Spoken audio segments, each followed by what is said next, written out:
The Racing Postcast in association with Paddy Power. They pay more extra places than any other bookie.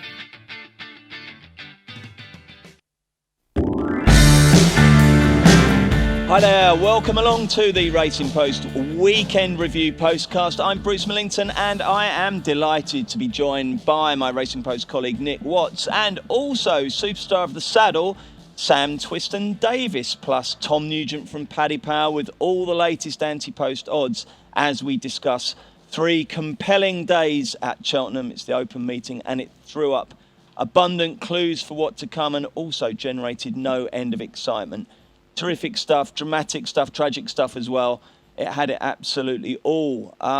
Let's start with Sunday. We'll do reverse chronology because Sunday was extremely dramatic, starting before racing, obviously, with the news from Nicky Henderson that sprinter Sacre's time has come. We will see him race no more, but hopefully we will see him delighting his many fans by parading before racing. An absolutely superstar horse. Sam, how many times would you have ridden against sprinter Sacre? Oh, definitely 3 or 4 times. He was a very special horse, and he was one probably saw the backside of more than we've seen the other side. But that's a beautiful backside as well, isn't it? He was, I mean, he's some beast, wasn't he, to look at? Yeah, Sam? he was. When he was on point, he was an unbelievable horse. Obviously, we had the season where he wasn't, things didn't go quite his way, but obviously to bounce back and come back to where he did was a great training form. And it's an unbelievable performance, and like you say, it was a very special horse. What would the view have been from the weighing room when he was, first of all, making his winning comeback in the Schlur last year and then going on to win the champion chase? Because, I mean, that doesn't happen that often, does it? When you get those kind of really serious injuries, it's pretty difficult to get them back, isn't it? It's very tough. It's very tough. And like you say, the Schlur wasn't a surprise because obviously he was in receipt of a lot of the others had penalties and such. But I think it was obviously when he came back to do what he did in the champion chase and such that he really set up and took note. And Nick, before he had his problems and obviously was pulled up at Kempton and what have you, he was so imperious, wasn't he? There was a time where it just used to absolutely rout the opposition time after time, and it was so effortless, wasn't it? Yeah, well, that's the main word that springs to mind, really. It was effortless. It was so easy for him. I remember watching him at Aintree one year after he'd won at Cheltenham. It was the year he won at Cheltenham, Aintree and Punchestown. And it was just a joy to watch. He just floated over the fences, floated over the ground. And, he had everything else in trouble before it came to the business end of the race. And we were so lucky last season. We kind of pinched another year with him that we had no right to expect, really, from the problems he'd been through. And, to come back and win the Schlur, that was great. I still didn't think, I was certainly one at the time who didn't quite believe it at the time that he was back to his best, but fantastic training performance from Nicky to get him back. And Cheltenham last season was just fantastic to watch. Absolutely. And Tom Nugent is a horse who cost the bookies a few quid, obviously. When a big favourite like that goes and dots up at the Cheltenham Festival, it's never good news. But also the kind of horse who brings a whole generation of new fans to the sport. Absolutely. He cleaned us out on a number of occasions. Punchestown, to be biased, stands out as a massive highlight in 2013. I think he was returned something like 1-9, and there wasn't too many people backed him on the day. I actually watched the replay a couple of times over the weekend, and the one thing you notice, normally when a strong favourite comes home in front, there's roaring, shouting, but this was just applause, completely different, and just sheer appreciation for a great horse. He certainly was a great horse, and another great horse. And this, Nicky Henderson was obviously sad to say goodbye to Sprinter in terms of the racing career, but I don't think anyone was particularly gutted as such, because we, as you said, Nick, we'd had another year of him that we didn't think we'd get. So I don't think anyone thought, he's been taken from us prematurely. But later on in the day, Simmonsig suffering a fatal injury. I mean, Sam, that just really did put a dampener on a great day, didn't it? What a beautiful looking specimen. Another one, obviously, the black aeroplane sprinter, Sacre, beautiful grey Simmonsig. And it was so sad, that we never really got to see the very best of him, did we? And then that his career, just as we were hoping he might get back and come and do something, ends just like that. Terrible news.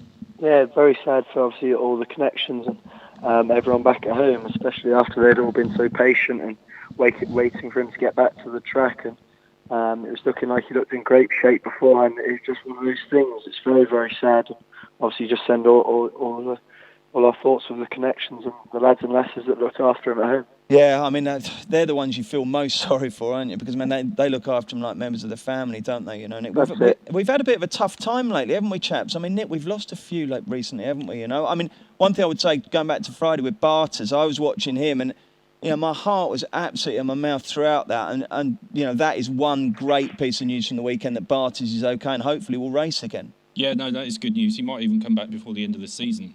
Remains to be seen, but at least he lived to fight another day. Simon Zig, like you said, very sad, and similar to Vortor a couple of weeks ago, it's unfulfilled potential. He won twice at the festival, but we didn't really see the best of him after the Arkle, just because he had such a bad run with injuries, and you know, tremendous shame. But yeah, I mean, if we're going to end on a bright note, like you said, Barters Hill lives to fight another day, and hopefully we'll see him on the track sometime soon. That slipped tendon, Sam, can they come back from that okay, or will they never quite be the same?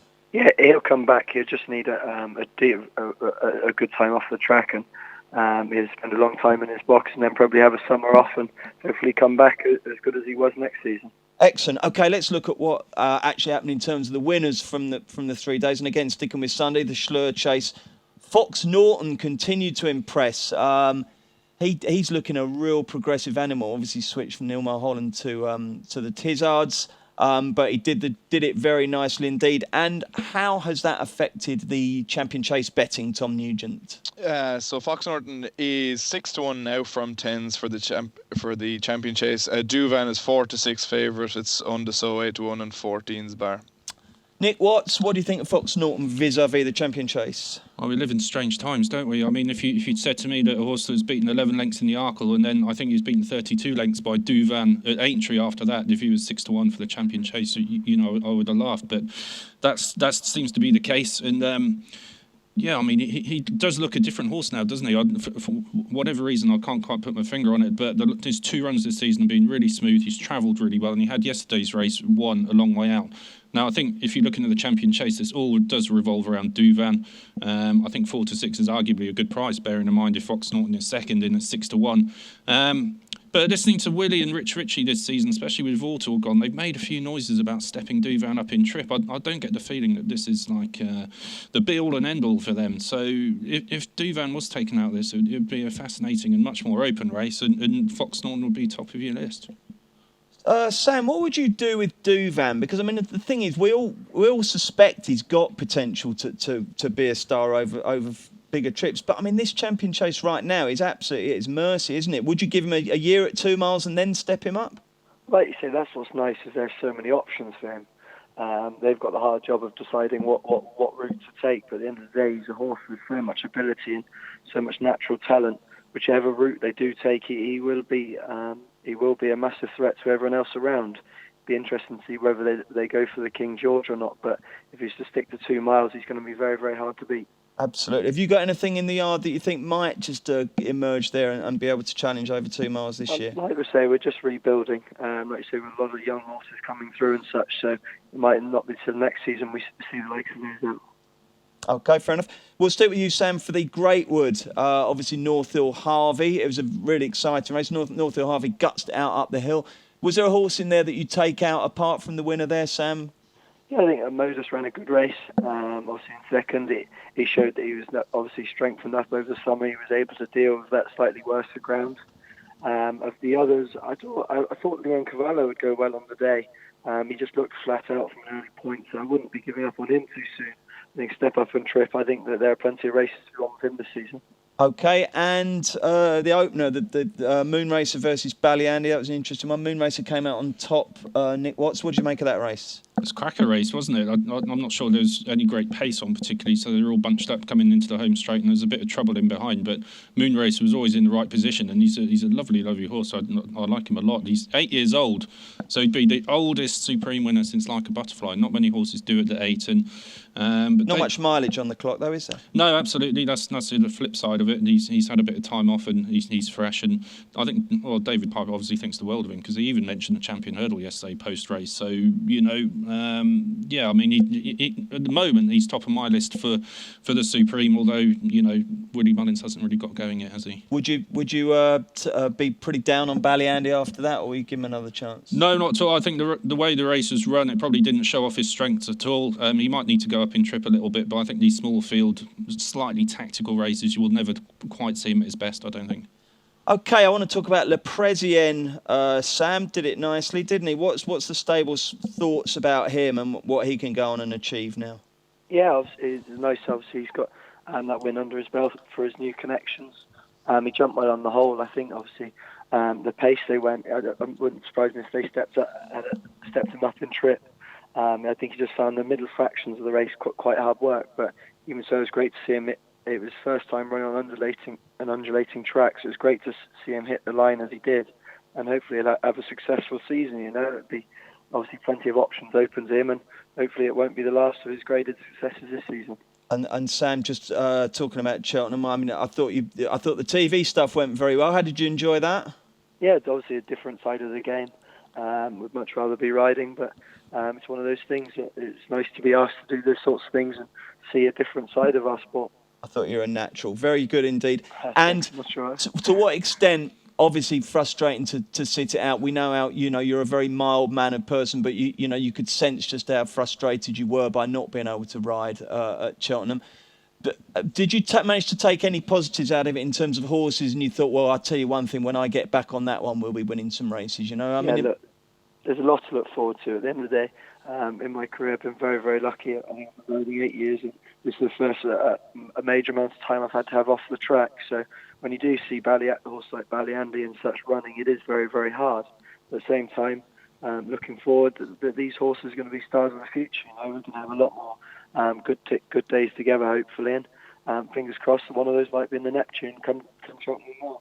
Excellent stuff. Well, let's get a couple of prices. Tom Nugent, how did Paddy Bauer bet on Le Président for the Racing Post article? Yeah, 20-1 unchanged. We weren't blown away. Well, I definitely wasn't anyway. I would have loved to see some plan stand up. I'd say he might have had his move covered coming to the line.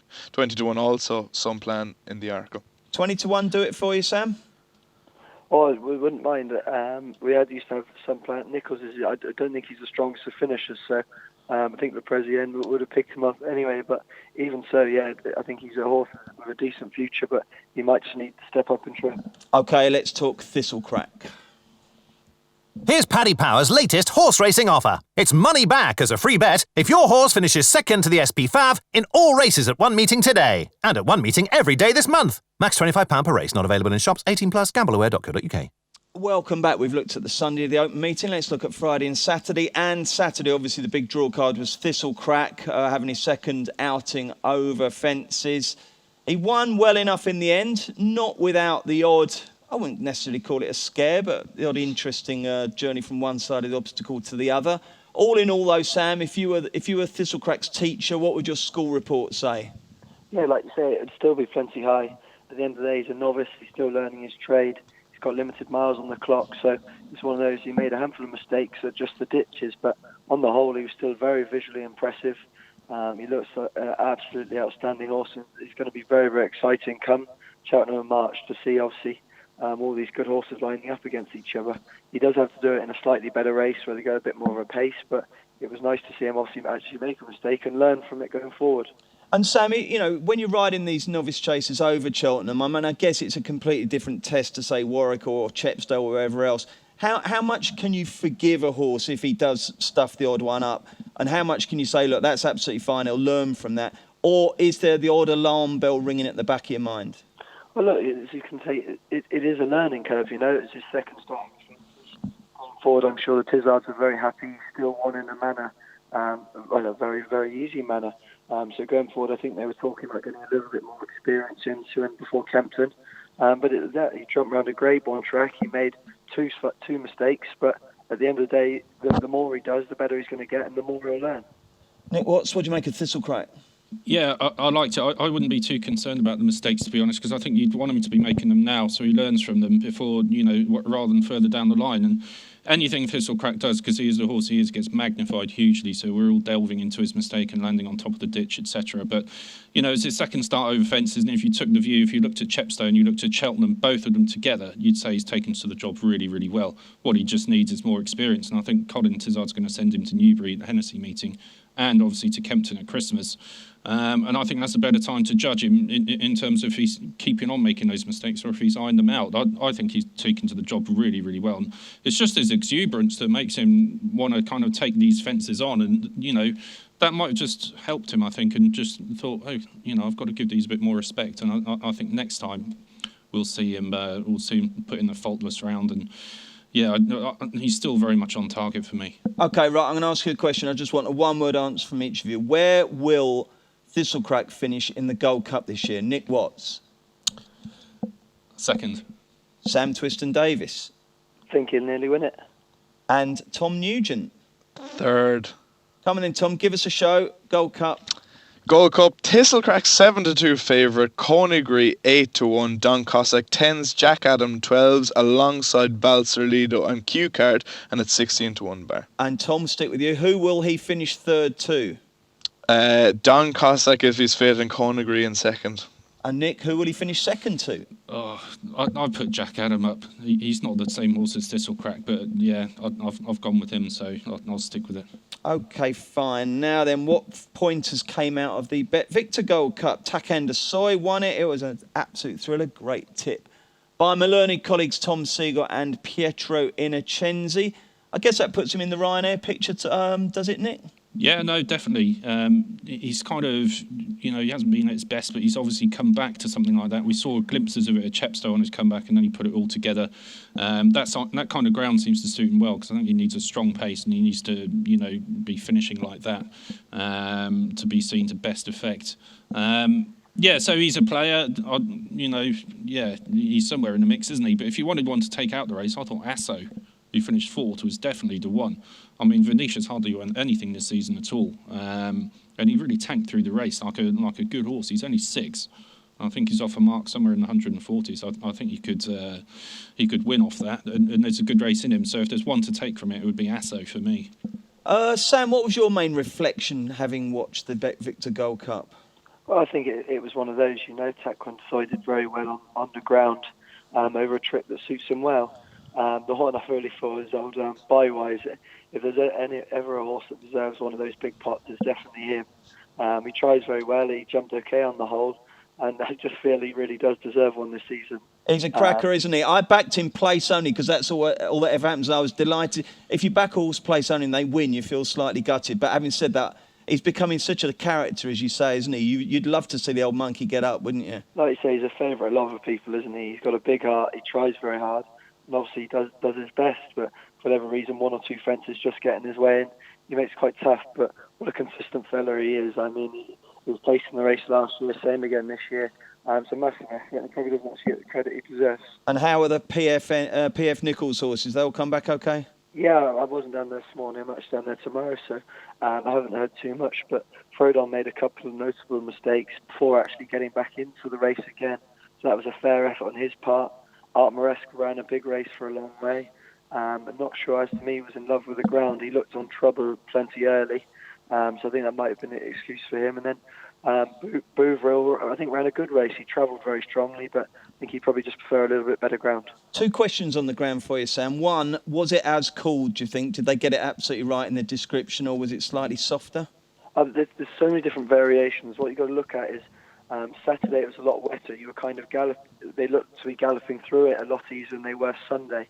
Sunday it looked a little bit lifeless, dead, and not really a whole lot of life in it. You tell the difference by the way the jockeys are coming in. You see maybe Aidan Coleman on the winner, he was dropped in, he was covered in mud from head to toe, whereas Sunday they're not coming in anywhere near as plastered, just because when the rain does come, it opens it up, whereas after a dry night, Saturday night, it was lifeless, there wasn't any bit as bad a kickback. It was almost like gluey, And the other question I want to ask you then is, and it's something Paul Keeley brought up on Twitter, he said, is there really only a 1-yard strip of ground that these jockeys feel they can race up? I mean, absolutely everyone was coming near side, weren't they? Is it that bad on the inner? I think it had just been well used, when you've got these big handicaps, and what you remember is they're going around that track to a streamline handicap hurdle, it's getting well used. So when you do come up with that one strip, you're only using it effectively, because from the back of the last to the line, it isn't getting as half much use. So if you do have the benefit of that rail and that strip, it can make a little bit of difference, especially when you're talking fine margins. Do you ever find yourself turning in there when it's like that, and obviously everyone's going to go on the outside? Do you ever think to yourself, do you know what, I'm actually going to swim against the tide here and nip up the inner? Yes and no, because actually some of the worst, where the ground does get softest, is actually turning into the straight. So if you ride the bend smooth and get to the rail, you have a big advantage. Whereas if you gallop through the harder work ground on the inside, you can waste a lot of petrol. At the same time, if you do need to edge 2 or 3 to the left, you can then kind of creep across to the rail gradually, rather than making a dramatic move across. And I think Barry Geraghty is excellent at it. He always gets it right. Fascinating stuff. Excellent. Let's talk about the juveniles, because I thought Defi de Soy was very impressive on Saturday. What impact did he make on Paddy Power's triumph hurdle betting, Tom? Continue with your filler there, Bruce, while I try and crank my computer into action here. I will ask Nick what he thought of Defi de Soy. Yeah, very impressive. I think it's very early for the juvenile hurdlers at the moment. One of the name I mentioned, Land of Hope and Glory, made the first of Joseph's intake from his father to come out and win this season. Although you have to qualify that by saying he's got probably 6 or 7 that he's got from Aiden that are still to make their debuts, who could be just as good as Land of Hope and Glory. So for that reason, this is the race I'd look at much further down the line, I think. Well, OK, I'm sure we've got a show now, Tom, have we? You can't still be looking, can you? No. Technology is a great thing. Land of Hope and Glory leads the market at 12-1. Houses of Parliament is in there at 16s alongside Defi de Soy, and then there's a whole load of them at 20s. Catswells, Dolos, Sword Fighter, the Major General, Bhutan, and it's 25-1 bar. How did you like Defi de Soy, Sam? Yeah, I was impressed. Like you say, he jumped nicely, travelled well. And he did well in the race. I think at this stage of the season, talking about the triumph horses, when we haven't seen a lot of the contenders, I think we'll be talking a lot more depth come back end of Christmas. Is there? Come on, I'm asking for a stable secret here now. Is there one that you guys really do like, and we probably won't even see until the Adonis? You never know. But have you got a name for us that might make an impact from the Nichols? Dolos has done well so far. The trouble I've had is I've obviously missed the last 5 weeks, and this was kind of crucial time for a lot of them. They'll be they're going through the last stages of their schooling, and for the ones that are going to run before Christmas, and the ones after will be doing more then. So I've actually I've missed a lot of them. Okie doke. Nick, quick word on Friday. Cast your mind back to Friday. It seems like a long time ago now. Absolutely gorgeous day. I suppose 00 or 007 or whatever we're going to call him is the horse to talk about, isn't it, really? Yeah, he looked good, didn't he? It's kind of a funny race to watch because we were all concentrating so much on Barter's Hill, and then he left the fray early. But it's not 007's fault, and he did win really, really nicely, and he lugged over to the stand side on the run-in. I wouldn't be too bothered about that, and he had the race well won by then. And you do see a few horses do that coming up the hill at Cheltenham, but it's a great starting point, and I think he's won over 3 miles before, so I'm not sure what his best trip will be, but he's one of the better Nicky Henderson novices for the season, definitely. Anything you caught the Sam Twiston-Davies eye on the Friday? I think I was actually very impressed with 007. Thought he did really well. Like you say, he's still a big green, kind of immature horse. He's still learning, but he was probably the one that was most impressive on the day. Excellent stuff. OK, let's have a quick look ahead to the weekend.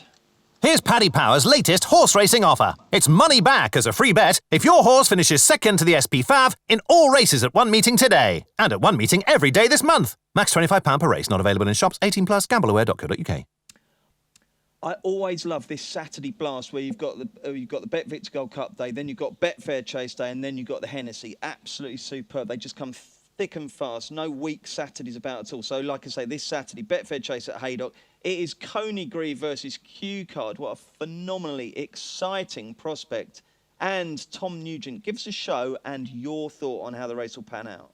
So it's Q Card at the top 15-8, Coney Gree 5-2, Silvianaco Conti 7-1, Don Polly 10-1, Irish Cavalier 12s, See You at Midnight also 12s, God's Own 16-1, and it's 20-1 bar. I'm hoping the Q Card can come home in front with the edge off him and the edge off Paddy Brennan as well. What do you think, Nick? I think if you've got one of those really wet, damp days at Haydock, I could see Coney Gree winning this. Obviously he's got a long absence to overcome, we know that, but I'm sure he's been ready for a long time.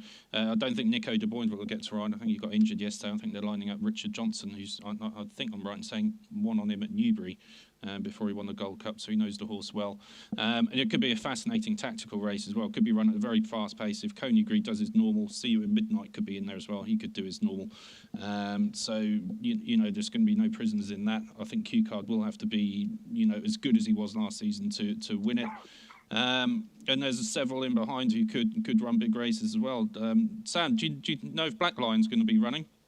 I'm not sure. He's got options, obviously, with the Hennessy as well, so I guess the decision will be made close to the time when they see what the ground is like.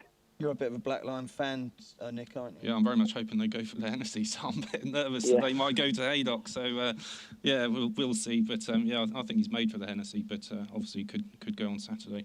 That was Nick very politely saying, can you please, for God's sake, run him in the Hennessy because I'll win a family saloon car if he wins. I'd try and convince Nige to go that way. Sam, he's a smashing little horse. He's a beauty, isn't he? Sam, obviously you'd bristle with indignation, presumably, if we build it as Coney Gree v Q Card if Silvianiaco was going to be in there, wouldn't you? But I suppose Silvianiaco and Q Card, smashing wonderful chases like that, have both got a few questions to answer, haven't they, after their seasonal reappearances? Yeah, like I say, but first of all, the thoughts are kind of Nico de Boinville after breaking his arm at the weekend. That's one of those things. It's horrible to miss horses like Coney Gree because they're game changers, But at the end of the day, it's going to be a hell of a race. Him coming back from injury last year. The question about Q Card after his death is starting his season off this time. But like I say, coming forward, I'm a big Q Card fan. I think Paddy obviously gets on really, really well with him. It's going to be a hell of a race to watch. And if you were given the choice of riding either of those, I don't want to rub it in because obviously he's still out, but would you choose Coney Gree or Q Card? I bet you'd love to have a spin on both, wouldn't you? I think they're both tremendous horses. I think Coney Gree he's an outstanding jumper. He just looks like a hell of a lot of fun to ride. You can see why the connections are so keen on him. Maybe not just because of the superstar he is, but he just looks to be a lovely horse to be around as well. And Sam, in terms of your situation now, what's the roadmap from here to returning to the saddle? Yeah, I saw a specialist at Cheltenham this week. Got a lot of questions to answer because at the end of the day, it's one of those things. I had to go for a CT scan this week, and they wanted to see how it's healed. I originally just thought I'd get back in 5 weeks and I wouldn't have any problems, but they now want to see it again and compare it to the original scan. So it's going to be a little bit tougher than originally thought, but same time, I can't be missing too much more. I'll be losing my marbles. What are you hoping for? What's best case scenario? Basically, I'm going to keep working as hard as I can in the gym. I'm not going to set any targets because at the end of the day, I was absolutely devastated come Friday last week because at the end of the day, I'd worked so hard for that target. And so I don't want to put myself through that again. Okay, and how do you feel? Yeah, that's what's so frustrating with everything. I don't feel like there's anything physically wrong with me. I'm probably fitter now than I was before I got my injury. I've been working very, very hard in the gym. Never get any sort of pain from the spleen or anything of that area. So it's frustrating, but I guess you just need your body to give your body time to heal. Okay, Sam, well, listen, thanks so much for joining us today. We wish you all the very best for the quickest possible comeback. I hope you'll join us for a few more of these postcasts during the season. It's been really good to have you along. Of course. Great stuff, Sam. Oh, always a pleasure, Sam. Tom Nugent, thank you for your input. Nick Watsey, thanks as ever. Do please join us on Friday when we will be looking ahead to the weekend and that mouth-watering Betfair chase. And also, if you're enjoying the podcast, we'd love you to subscribe and rate us on iTunes. Thanks ever so much for listening. The Race and Postcast in association with Paddy Power. They prize support UK and Irish racing the night before.